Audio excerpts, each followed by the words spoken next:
معايا هنا كوبايه من السكر. هحط عليهم 3 حبات من البيض، طبعا درجه حراره المطبخ. معلقه صغيره من الفانيليا. هخفق كويس جدا لحد ما يعمل فوم، او اللون يبقى في ابيض فاتح او كريمي فاتح. هنا معلقه صغيره من الخل، رشه من الملح. هبتدي بقى اخفق.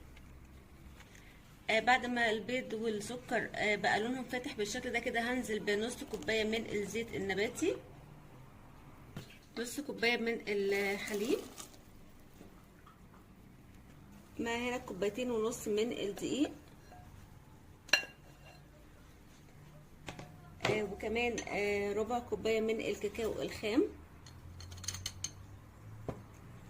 معلقه كبيره مليانه من البيكنج باودر، معلقه صغيره من النسكافيه.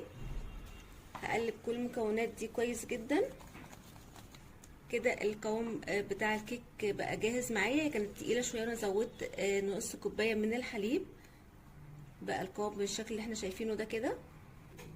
دلوقتي بقى هنزل بالخليط بتاعي في الصينيه اللي هتدخل الفرن. هسيب الخليط بتاعي على جنب مؤقتا لحد ما اجهز الطبقه اللي فوق. هنا معايا 4 كوبايات من الزبادي الحجم الصغير، نص كوبايه من السكر، حبه بيض، رشه فانيليا، معلقتين كبار مليانين او ربع كوبايه من النشا. هخلط بقى كل المكونات دي كويس جدا مع بعض. دلوقتي الخليط جاهز.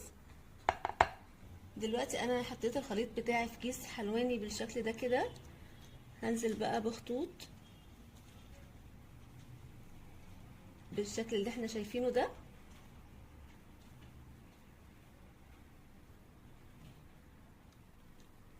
هاخد الصينيه كلها بنفس الطريقه. انا كده رجعت اخد الخطوط بالعرض بالشكل اللي احنا شايفينه ده كده.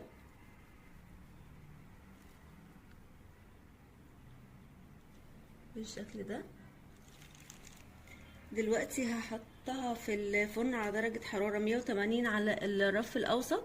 انا الكريمة البيضة طلعت معايا اكتر، ممكن لو نقسم الكمية بتاعة الكريمة البيضة ممكن ان تبقى بدل ال4 كوبايات زبادي يبقوا كوبايتين.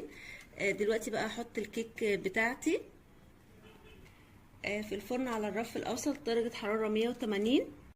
وكده بعد ما طلعنا الكيكة بتاعتنا من الفرن وسبناها تبرد بدرجة حرارة المطبخ، دلوقتي بقى هنقطعها التقطيعة اللي احنا حابينها.